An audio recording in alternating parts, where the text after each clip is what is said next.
Gabriel McSharry, nutritionist and medical herbalist. A safe and effective approach to your health condition. Call the clinic on 071 9142 940. The perfect music mix. Margaret Carr Flynn.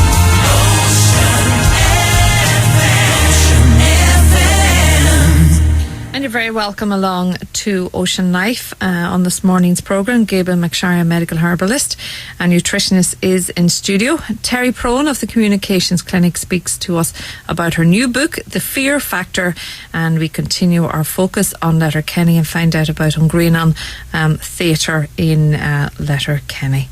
Now, as always on a Wednesday morning, I am joined in studio by Gabriel McSharry, medical herbalist and nutritionist. And of course, if you have questions, you can send them in to us now to 083 3500 530, which is text, and you can call us on 0818 365 500. Gabriel, thanks as always for coming in to us. Firstly, a listener who had a cold and they still have sort of a buzzing in their ears, like what can they do about that? Yeah, well, with a cold, sometimes you can get mucus and inflammation in the eustachian tubes or the ear canals and so on, and it's likely that can cause a buzzing in the ear, and it can also affect balance. And it's likely that there's still some catarrh or mucus still built up there towards the inner ear. That'd be my guess on it. And I suppose there's, from a herbal medicine perspective, there's immune tonics and so on that one can take, antimicrobials, antibacterials. But I'd also garlic drops, so garlic oil, and just one drop into the ear. Really good treatment for any kind of ear infection and so on, but it soaks down in through the drum and it could be helpful. But that's my guess, is that there's still mucus or catarrh built up in the inner ear, and when that goes, the buzzing should go as well. I'd say that should help. But now, a 4-year-old not eating properly, barely eating a dinner, like what could be wrong there? Is it just they don't have? Is that a natural thing for a child of that age, or? Yeah, well, no, I wouldn't call it natural. They should have an appetite, and if they just have no appetite at all, I'd nearly, if it's out of the norm for the child to have no appetite, I'd nearly bring the child to the GP just to get her checked out. However, if it's a common thing I get asked is that a 4-year-old might be a really fussy eater, just doesn't eat proper foods and so on, and what to do. And if that's the case, I would say a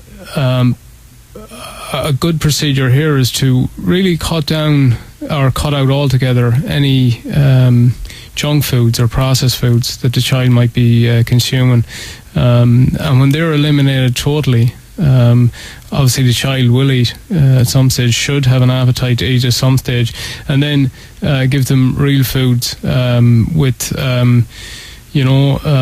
try, and if they're reluctant to eat meats, try and get it in kind of a mince form, in a kind of a bolognese sauce type form with a bit of cheese or something like that. I would emphasize to try and get in more proteins and fats than anything else, like breads and cereals and stuff.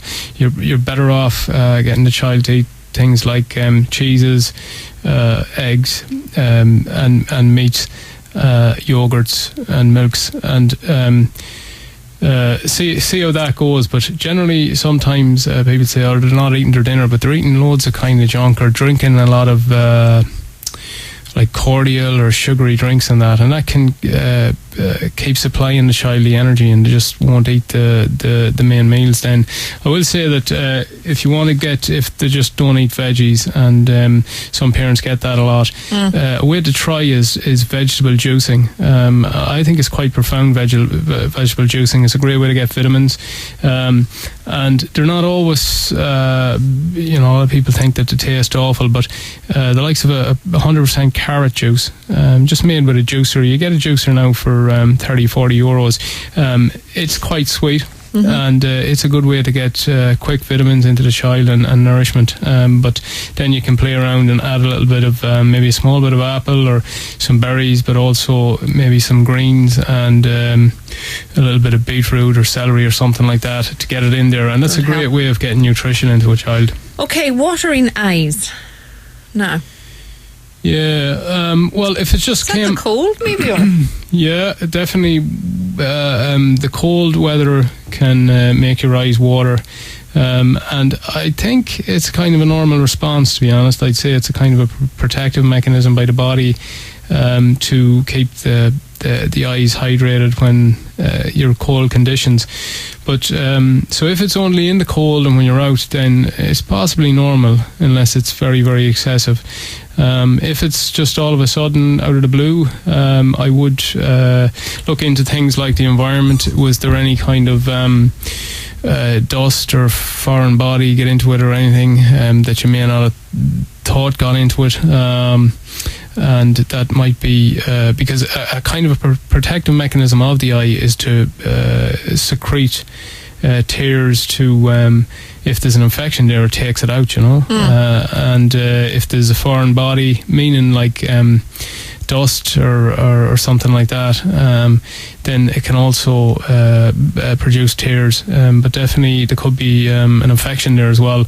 And if there is, I mean, a great thing for eye infections is marigold or calendula flowers, and you make a tea of them or an infusion, and then you strain it through a cheesecloth because you don't want any particles in there, and then just let it cool to body temperature, say, and use a wee eyeglass that you get in a chemist, and just wash like you hold your head up and you put the eye cup on, and so the liquid is kind of in the eye, and you open the eye and look up in the ear, that kind of way, and that can wash out. And it's like marigold is antibacterial, antimicrobial, and so on.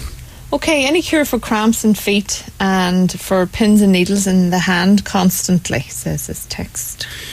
Yeah, well, there could be a few things here. Circulation is one. So if you're like 50, 60 plus in age, and it comes on at night time, maybe when you're horizontal, this would tell me that it could possibly be a circulatory thing.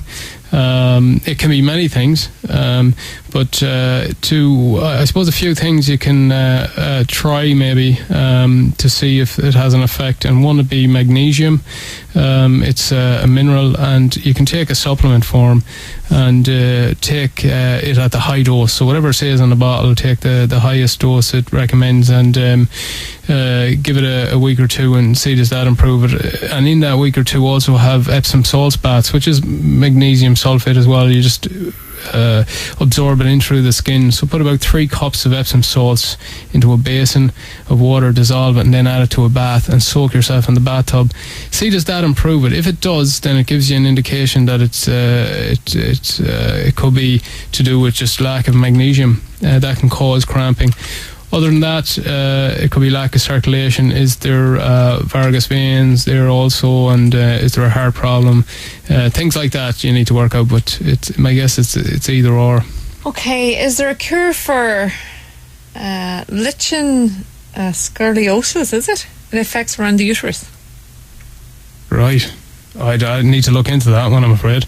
I thought it was going to be a lichen scar, in that sometimes you get it's like a black scar around a neck, either a child's neck, and it comes on from childhood eczema actually, and sometimes it can be there from diabetes, and I think it's called lynching because if you lynch someone with a rope or whatever, but I haven't heard that. I need to look into that. If they'd like to ring me at the clinic, I can look into it for them. Okay. Can I do anything about our 8-year-old son? He has trouble with bedwetting. Yeah, so at this stage it should have really reduced or stopped, and I'd look for allergies in the diet. So wheat being a very common one, that even though the child's digestion seems to be fine, if they remove wheat, the bedwetting stops. So I've seen that clinically. And there's a number of herbal medicines used traditionally for bedwetting, and they're not really urinary tract tonics either.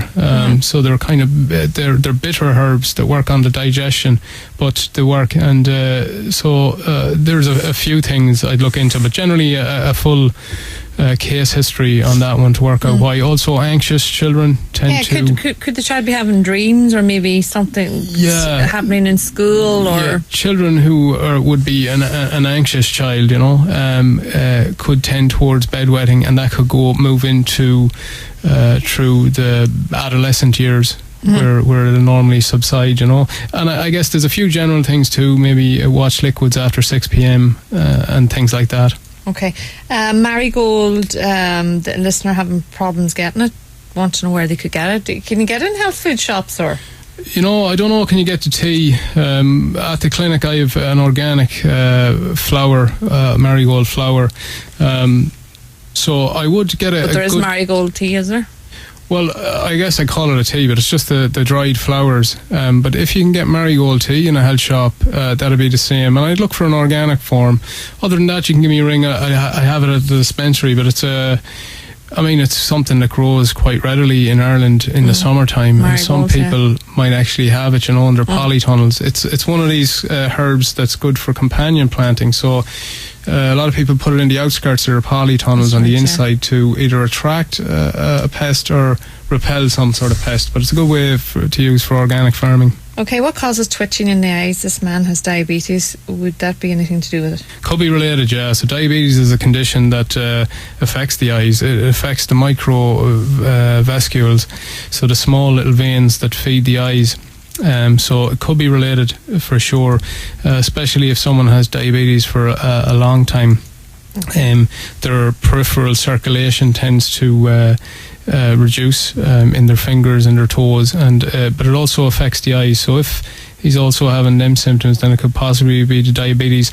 Also, a thing with twitching eye, you can get healthy people who just develop a twitch in the lid, and it's down to stress and overuse, really, generally. And again, as I mentioned earlier, rule out things like foreign bodies or whatever in the eye, but generally, if you use a computer a lot, say at work, and then you come in from work and you watch TV a bit, or you look at a computer again, a lot of kind of looking into a bright screen and reading, studying for exams, that along with the stress itself and probably disturbed sleep can cause a little twitch in the eyelids. Okay. And finally, if you think you've gout, should you go to your GP? Well, gout is something that I'd say a nutritionist for, to be honest. And isn't it to do with your eating and drinking habits, is it? I'll tell you what it's to do with. Generally, there's gout and there's pseudo-gout, but gout is to do with the build-up of uric acid crystals, generally in the big toe and the thumb, but it can be in all toes and the finger, and it can be in large joints. It's a form of arthritis. And the fix really for gout, there is drugs that can increase the excretion of uric acid from the body. There's also herbal medicines that can do the same. However, you can do that and it can improve things, but really you want to get to the root cause if you have gout, and that's looking at the diet. And for a long time, possibly up to about 5 years ago, it was always seen as, right, you need to get out the foods that cause the body to produce uric acid. Now, it's important to know that it's very normal for the body to produce uric acid when you consume proteins and certain foods. There are certain proteins called purines. So you get them in meats, specifically red meats and game or organ meats, but also they're in spinach and also sometimes red wine, and can make the body produce uric acid. But we normally excrete it through the urine. It's a normal process. However, with people who have gout or are prone to gouty arthritis, they tend to accumulate it in the joints as opposed to excreting it. So it is an acid, and we need to get it out of the blood, or it'll, the blood needs to keep the pH right. So for a long time that was the dietary recommendations, but then now we know is that if someone is consuming a lot of sugar and specifically fructose, that the body tends to excrete less uric acid. So the key is to, in my opinion, to maybe watch the purines for a period of time, take the herbal medicines that excrete uric acid, but also cut away down on sugar and fructose intake. Now, fructose is the fruit sugar, so that includes fruit juices, and also minerals and stuff. Cut all them out, and alcohol for a period of time, a couple of months maybe, and see how it responds. All right, and finally, listening to your show, can you ask if there's anything I can do to stop my leg jumping at night? I presume that's restless legs, is it? When I'm sitting down at night, my leg starts jumping and it's very uncomfortable. Yeah, it sounds like it, in that you have a massive urge to move the legs, and tends to go on at night. Like I mentioned earlier on for circulation, similar enough recommendations for restless leg. Restless leg must be on the increase with the amount I'm reading about it now in the literature. But so here's a number of things, maybe the top 4 or 5 things. 1, check your iron levels. So a GP blood test. If your iron's low, rectify it. Okay. Number 2, magnesium. So again, the Epsom salts baths along with oral magnesium at high dose, and then circulation, so circulatory stimulants, certain, like obviously exercise a bit more and stuff like that, and hormones. So they're all the, I suppose, the last 3, the circulation and the hormones, and then we've certain herbs that reduce cramping and that in general. So I use a mix of them, and we see how the patient responds. Okay. All right, Gabriel McSharry, medical herbalist and nutritionist. Thanks for joining us, and of course you're back again with us in 2 weeks' time. Thanks, Margaret. Thank you. Rejoin me on Ocean Life after this. Gabriel McSharry, nutritionist and medical herbalist. A safe and effective approach to your health condition. Call the clinic on 071 9142 940.